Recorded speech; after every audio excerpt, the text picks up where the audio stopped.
How do you begin to make a turn-based system? In my experience, I really don't know. Turn-based games are deceptive, and they are a combination of several complex systems working together. They seem really easy to make, but in my experience, they are far more challenging than real-time combat. I started with a spider and a cube. With every attempt, I managed to improve the attack cycle. 2 days later, and with a lot of help, I was able to put together a basic turn-based mechanic.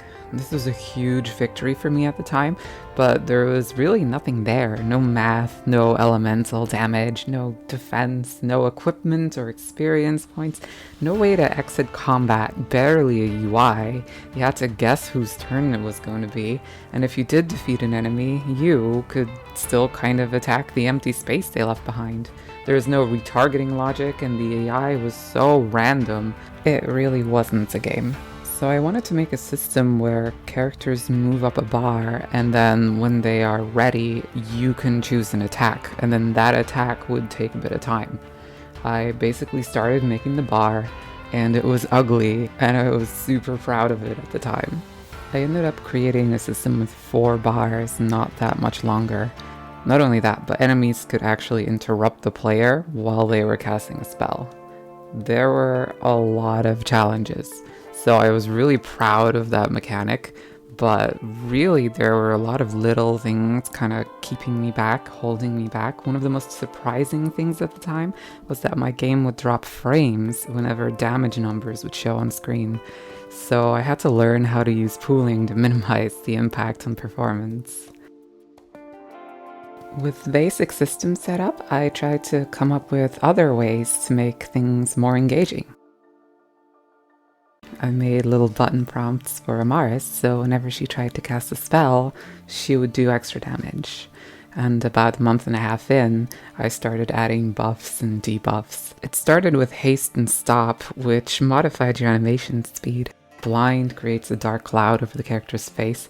Fury lights up your hands and increases the damage you deal.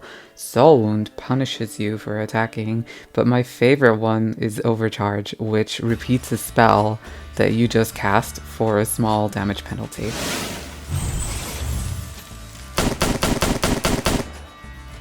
I added so many more buffs and debuffs after that. Here we have Breach, and then there's Poison and Protect, and random Guild Wars 1 footage that I found in my development folder.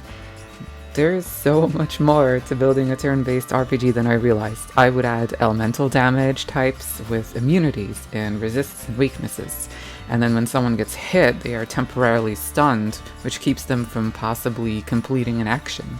And if you win the real-time combat minigame, you receive an advantage attack, entirely based on who you would be playing at that time in the overworld. So if it's Amaris, it's haste. If it's someone else, it'll be a different kind of attack. And to me, it's just crazy to think that at the start of this video, which was only a couple of months ago, I could barely move a character. I could barely animate anything. But now I regularly modify the system just to add a little bit of extra flair, to make a single skill that feels unique and interesting. I would really just uproot what I know about how the system works. And the funny thing is that I would get through this whole video without even mentioning the core idea behind the combat system, which is the way that mana works. You spend mana to do very powerful attacks, but you use signature attacks to kind of build up mana, which creates a natural ebb and flow in the combat system. But I think I'm going to stop myself from rambling, and I believe that this was a pretty okay-ish overview of my development process, at least where turn-based systems are involved. Thank you for watching, and I'm not much of a social media person, so just do all the things that YouTube wants you to do. People could see my things more, and I can do this for a living. Okay, thanks, bye.